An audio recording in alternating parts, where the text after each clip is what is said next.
pour vivre. En 2021 Je sais pas, 2 millions peut-être, 3.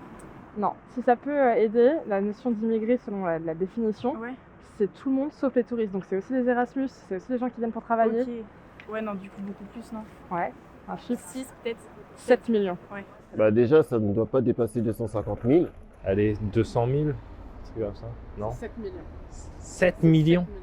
200, 300 000? C'est beaucoup plus. Je sais pas, 1,8 million, 1,9 million, 2 millions? 7 millions, ok, j'étais pas du tout. Dans les 2 millions de personnes. Beaucoup plus? C'est 7 millions. 7 millions? La vache. C'est 7 millions.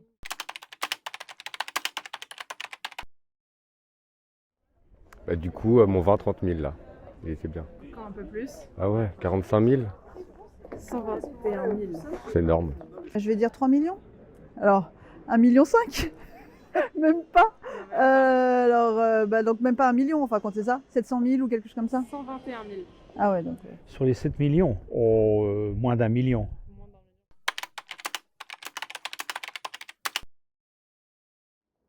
Je vais dire la France? Pas du tout. Je vais dire l'Italie? Pas du tout. Plus de réfugiés, peut-être l'Angleterre. Je dirais le Canada parce qu'ils ont besoin de beaucoup de main-d'œuvre. Peut-être l'Allemagne. Le Portugal, tout ça. La France alors? La France? La Turquie? Le Canada? Allez-y, C'est allez-y. la Turquie. Ah bon? Avec 3,8 millions de réfugiés en 2020. Je crois que c'est l'Espagne. Perdu aussi. Je pense pas que ce soit la France. Ça c'est sûr et certain par contre. Bah, il y a des pays qui les accueillent parce qu'ils sont situés particulièrement, comme la Grèce. L'Italie ou la France? Non. C'est la Turquie. D'accord. Et la Turquie, ils sont à 3,8 millions Pourtant pas un pays très riche et tout, donc... de réfugiés. Contre nous, en France, à 120 000. Ok. Bon. Voilà. Donc on a encore des choses à faire, quoi. C'est ça. Ouais.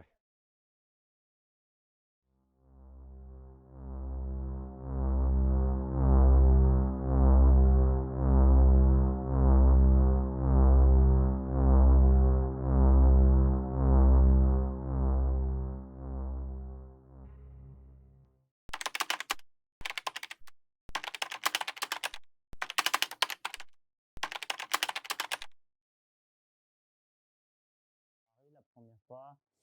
Et c'est trop compliqué en fait. Première arrivée, que tu connais pas la langue, comment je dois faire. C'était vraiment compliqué. La première fois que je suis arrivé en France, c'était en 2018. On est entré dans un camp, c'était à Porte-la-Chapelle. J'ai pas pensé que c'était vraiment comme ça, dormir sur la route. Dès que je suis arrivé à Rouen, j'ai trouvé un assistant social. Et après, j'ai commencé à mes démarches administratives, de papier, interview avec l'OFPRA. C'était vraiment compliqué. J'arrive pas trop bien à parler français, mais il y avait des contacts que j'avais avec les Français et Françaises qui sont m'a aidé quand même un petit peu.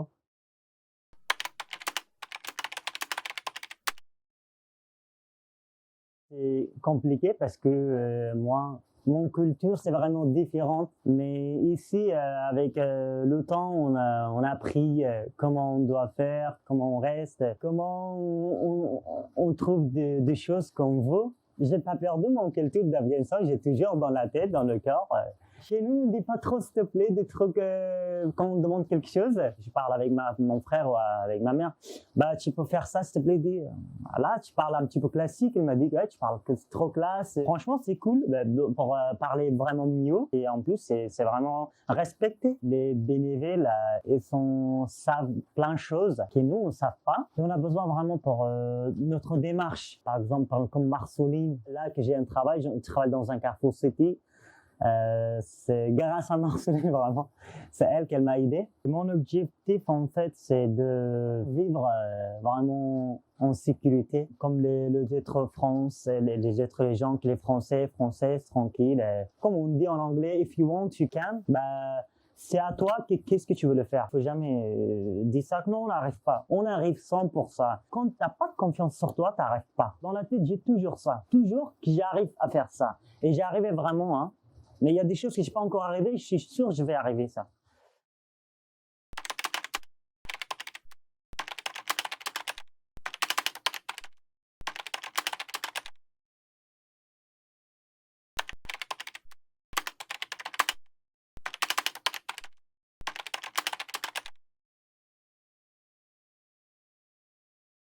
suis du Kosovo. Je viens du Kosovo et j'ai quitté mon pays en 2014. J'ai passé par la Serbie, la Macédoine et après Hongrie. Et en Hongrie, on a traversé la frontière à pied et on s'est arrêté par la police frontière. Tous les longs cours, on n'avait toujours pas mangé. Ni moi, ni ma fille, ni mon mari. Donc ça faisait des heures quand même, presque un jour sans manger et sans boire. Une fille d'1 an et 4 mois, c'est quand même beaucoup. On est arrivé en station de police à 10 h du soir. Quand on est arrivé là, on ne savait pas qu'on faisait les demandes d'asile en ce moment-là. Donc personne ne nous a expliqué, on n'a eu même pas de traduction, on n'a eu rien du tout. Donc ça veut dire que sur la loi, on avait fait une demande d'asile. En anglais, ils nous ont dit, vous avez 48 heures pour quitter l'Hongrie. Nous, on a compris comme ça.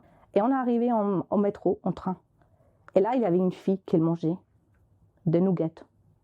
Et quand elle a vu Dalila, elle voulait aller prendre sa nugget-là. Et du coup, on était obligés d'aller la demander à la fille si elle pourrait nous donner seulement 1 ou 2. Mais pour une mère, c'est très dur de sentir ça. Déjà, on a quitté parce qu'on n'avait pas le choix. Déjà, on était maltraités. Tout ça, c'était arrivé. On a pris le courage, on a dit, bon, il faut qu'on y va parce que sinon, c'est mort. On est monté sans billet, sans rien du tout, pour partir en Allemagne. Et en Allemagne, là, il nous attendait mon oncle qui vit à côté du München. Et on avait toujours faim, on avait toujours froid. Et ma fille, elle ne marchait pas. Elle pleurait aussi qu'elle n'avait pas mangé et tout ça. C'est important de savoir ce qu'on a traversé. On peut, parce que les gens ils pensent que tu arrives en France et ça y est, c'est bon, c'est fini. Mais non.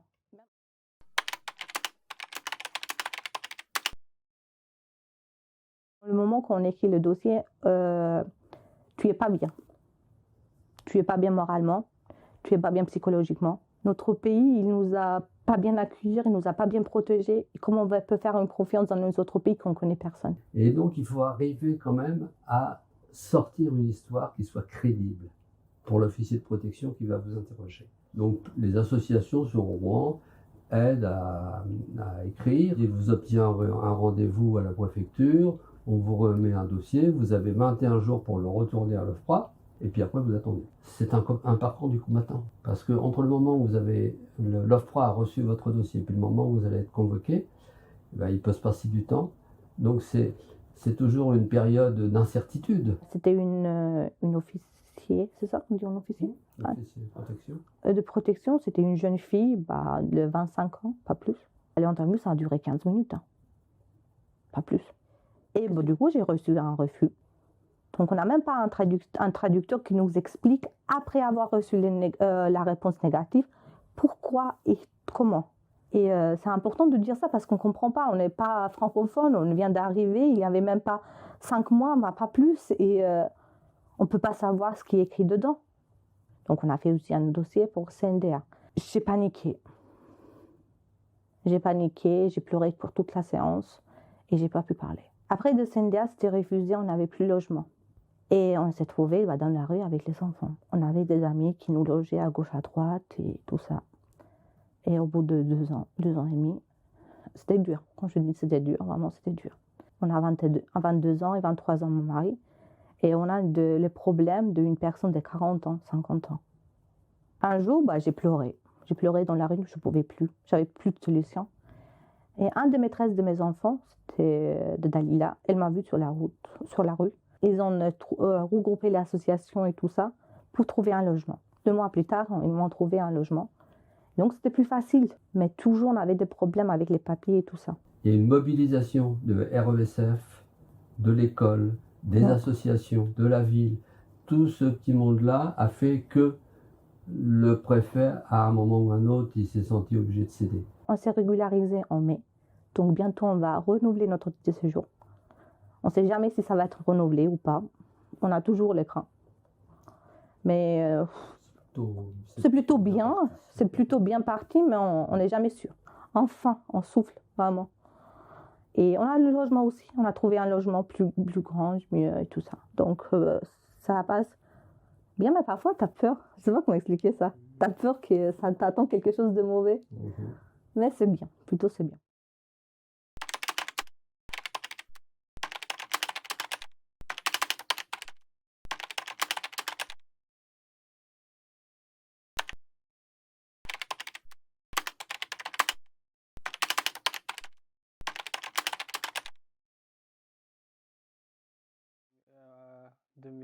2015.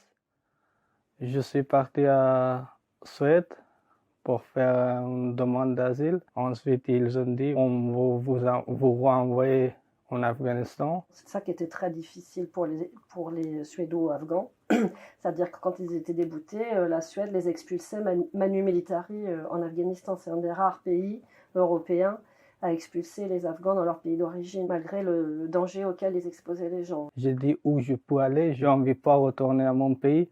Je suis venu en France, après j'ai rencontré les gens. J'ai dit comment je peux faire une demande d'asile. J'ai attendu 1 an et demi pour la réponse. J'ai reçu une réponse positive. Ensuite, j'ai demandé un titre de séjour. Encore, j'ai attendu 1 an et demi pour avoir un titre de séjour. D'abord, j'ai fait une formation que c'était obligatoire, le niveau AA. Pour avoir le titre de séjour, il faut passer un niveau aussi. Ensuite, j'ai passé une autre formation de préparation de trouver un travail. J'ai fait un CV, j'ai demandé le travail partout.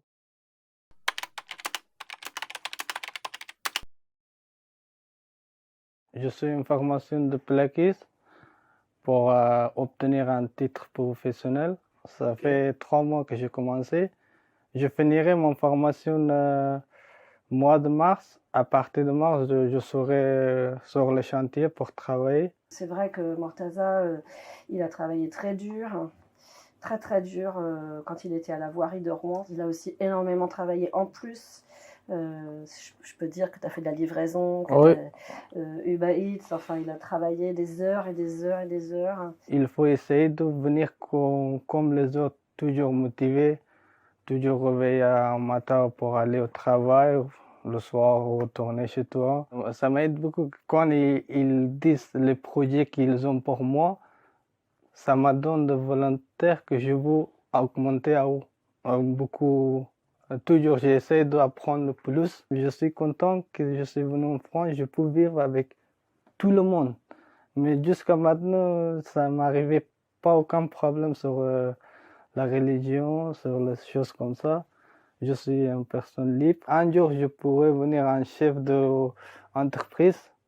Maintenant que j'ai choisi la plaquiste, c'est comme un rêve pour moi. Parfois, je pense pour ça. Un jeune homme qui a un courage exceptionnel.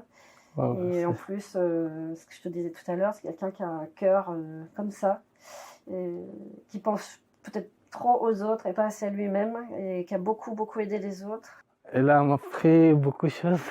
Elle est vraiment quelqu'un qui est gentil. Elle m'a aidé beaucoup au moment difficile quand j'étais au problème de travail, problème des papiers. Chaque réfugié qui a besoin d'aide, étranger, elle est là toujours.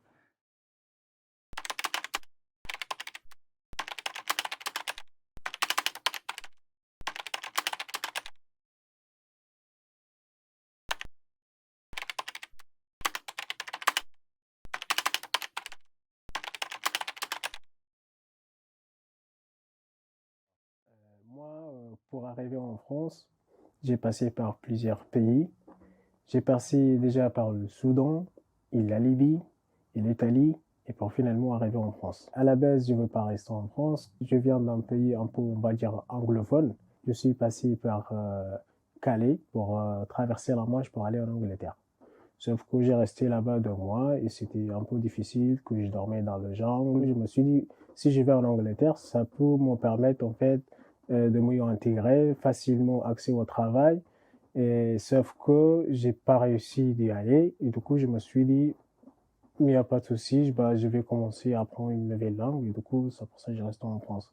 Pour Calais, en fait, c'est la police qui nous a évacués. Il nous a mis dans plusieurs villes. Et moi, il nous a mis la police à Paris. Il y a certaines personnes m'ont conseillé d'aller vers Nantes. Il y a la communauté érythréenne, peut-être en tant que juste vient d'arriver, t'as rien sur toi et tout. Peut-être si tu vas à Nantes, peut-être les gens là-bas, ils vont t'aider. Sauf que j'ai pas pris le bon train, je suis arrivé à Rouen. Et encore une fois, je me suis dit non, je m'arrête ici, je suis fatigué, je ne peux pas encore aller ailleurs. Et du coup, quand je suis arrivé à Rouen, quand j'ai rencontré les policiers, je me suis dit si je parle aux policiers, peut-être je vais trouver où dormir. J'ai parlé anglais et du coup la policière elle m'a répondu qu'il ne parle pas anglais. Je lui ai montré par Google Traduction que voilà, je m'appelle Beniam, j'ai 16 ans et je ne sais pas où dormir, tout ça. La policière finalement elle m'a dit va là-bas. J'ai tout compris qu'ils ne veulent pas m'aider et du coup j'ai passé la nuit à la gare. Après par la suite j'ai fait une rencontre avec un SDF pour savoir où dormir, pour tout ça. Et du coup, ce monsieur m'a amené chez lui. C'est une sorte de squat. J'ai dormi là-bas 2 jours. Du coup, par la suite, j'étais obligé de demander au camion qui distribue le repas à la gare pour appeler le 115 pour dormir. Donc, sauf qu'avec le 115 qui disent il ne prend pas les mineurs, j'étais obligé en fait que je dois aller au poste de la police. J'ai demandé des renseignements à la police, comment je dois faire, et où est-ce que je dois manger, où est-ce que je dois faire des choses. J'ai pas eu de réponse. Le lendemain, j'ai fait pareil. Le 115, j'ai dit, il faut que tu appelles la police. Sauf que moi, j'ai refusé de dormir chez la police parce qu'à l'extérieur, on peut manger, on peut demander d'aide et tout.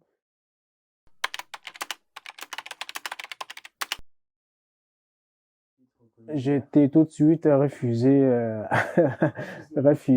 et considéré comme adulte. Du coup, j'ai dû encore retourner à la rue, là où j'ai passé 1 mois. J'ai fait un recours et après, par la suite, cette avocate, elle a pris un rendez-vous avec des juges. Et après, j'étais allé faire des tests osseux pour prouver ma minorité. Et du coup, après, le juge a décidé que je suis mineur. Par la suite, je suis encore retourné au CAPS pour que me prise en charge. Au niveau santé mentale, c'était vraiment dur.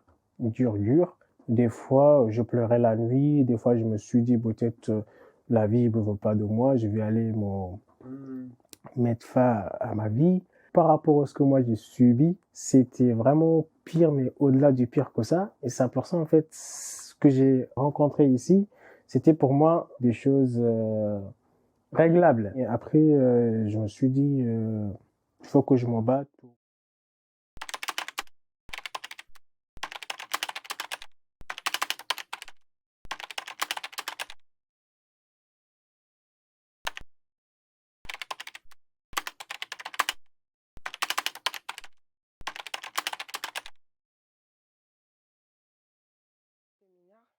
Quand j'avais 16 ans. Et quand je suis arrivée en France, c'était dur, c'était difficile. J'avais subi vraiment les conséquences au pays. Je ne suis pas arrivée en France par rapport à mon envie à moi. Donc, c'est grâce à les gens qui m'ont aidé pour arriver ici. C'était vraiment compliqué au début, c'était triste. Je pense qu'effectivement, comme dit Thérèse, c'est des questions de rencontre. Et puis, il y a certains qui vont aller vers des compatriotes qui vont pouvoir leur donner déjà des informations. Avant sa prise en charge, elle a été soutenue, accompagnée, accueillie par une famille d'accueil qui est toujours plus ou moins présente. Elle est toujours en contact avec cette famille d'accueil. Et je suis restée là-bas pendant 7 mois. Ma famille d'accueil m'a inscrit à l'école pour prendre le français. Après, je voulais continuer, mais c'était dur parce que il restait 4 mois pour avoir la majorité. Il faut que tu te dépêches pour trouver l'apprentissage. Tu vas avoir 18 ans, donc c'est toi qui vas prendre tes responsabilités. Et pour moi, c'était vraiment dur. Et grâce à l'association Terre-Neuf, les éducatrices, les éducateurs qui m'ont aidé pour faire les démarches. Après, ils m'ont trouvé un logement. Et j'avais peur d'aller au logement parce que je ne savais pas comment je vais gérer par rapport aux papiers. Jusqu'à maintenant, c'est dur parce que petit à petit, je me débrouille un peu, mais grâce à Sandrine qui m'a aidée.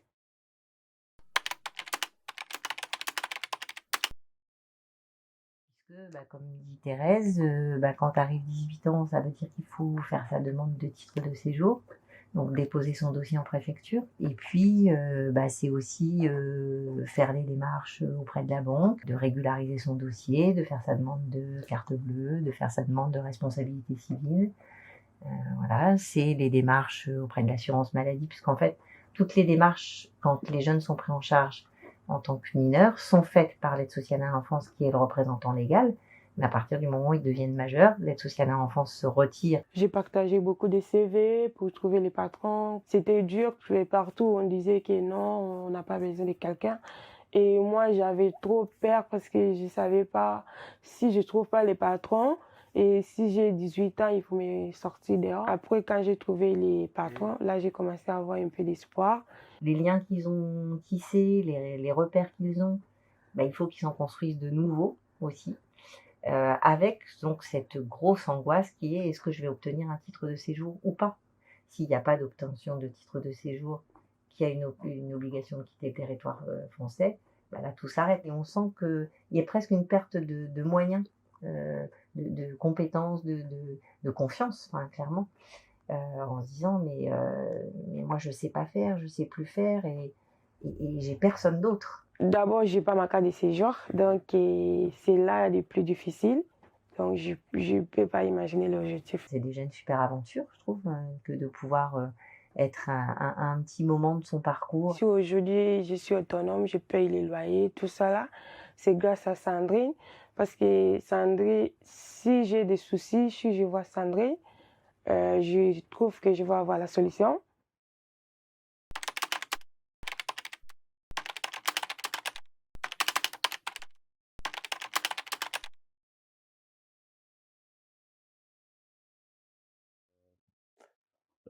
J'ai été placé à l'hôtel par l'aide sociale à l'enfance à Barentin, ce qui m'ont dit, m'en a proposé que je devais faire une formation. J'ai été voir ma conseillère de la mission locale. Je suis allé en prépa pour 2 semaines. Déjà, elle m'a proposé un stage à la boulangerie Ange de Barentin. Du coup, le patron il a décidé de m'embaucher.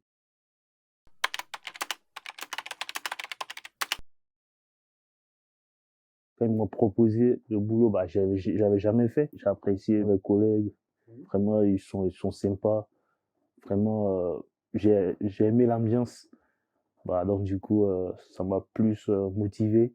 Au CFA, vu que on n'avait pas la même culture, il y a des jeunes, ils se rapprochaient pas trop. Sinon, au CFA, franchement, les 2 années, là, c'était bon, franchement. La première année, j'étais dans les 15, 16 de moyenne.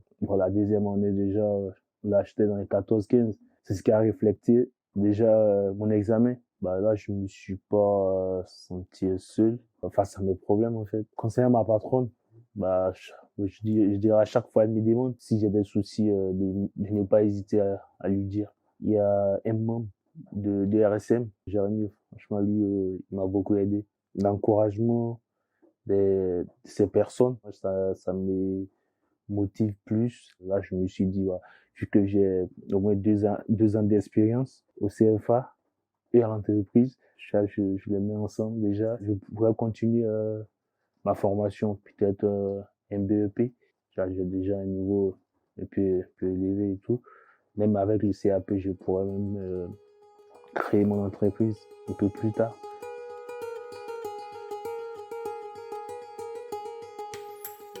La différence, ça en France, quand tu n'as pas ton papier, ton carte de séjour, tu ne peux pas aller au FIC, tu ne peux pas aller apprendre cours de français. Pour ça, on perd le temps. Pour ça, on reste, les gens que moi je connais des amis, je dis, on ne peut pas faire ça parce qu'ils sont dit quand tu n'as pas de papier, tu ne peux pas travailler. C'est vraiment une vraie chance. Moi, je m'estime chanceuse. Alors, bien sûr, j'aurais préféré pour toi que tu puisses rester dans ton pays et avoir une vie normale chez toi. Mais moi, je considère que des gens comme toi, c'est vraiment une chance aussi pour nous. Et j'aimerais que tout le monde s'en rende compte. Moi, j'aimerais bien qu'ils aillent le minimum d'aide pour mieux s'intégrer. Tu penses qu'il faudrait donner davantage, tu veux dire, de moyens dès le départ, c'est ça? Oui, des moyens pour mieux s'intégrer. Ouais. Au patron ou au chef d'entreprise, la plupart de ces jeunes déjà, c'est des jeunes courageux, motivés déjà, tel qu'a été mon cas. On a encore à y travailler justement pour éviter effectivement ce vide. Et peut-être que de construire un tissu associatif en amont effectivement de la sortie. On sait bien que c'est dur, c'est difficile, mais si tu as du courage, ça peut aller. Quand même, on est arrivé, on est bien maintenant. Pour moi, c'est chouette. Ça me fait plaisir de passer des problèmes et j'ai arrivé où je voulais venir. Et moi j'admire Ardita, j'admire son mari, et puis j'admire ceux qui font ce parcours-là, parce que c'est des parcours, on n'imagine pas. Le Français, il aurait besoin de connaître l'histoire d'Ardita. Hein, et peut-être qu'après, il aurait un autre regard. On peut faire changer les choses en expliquant les choses. Et c'est ça qui est important, c'est ça qu'il faut qu'on essaye de faire.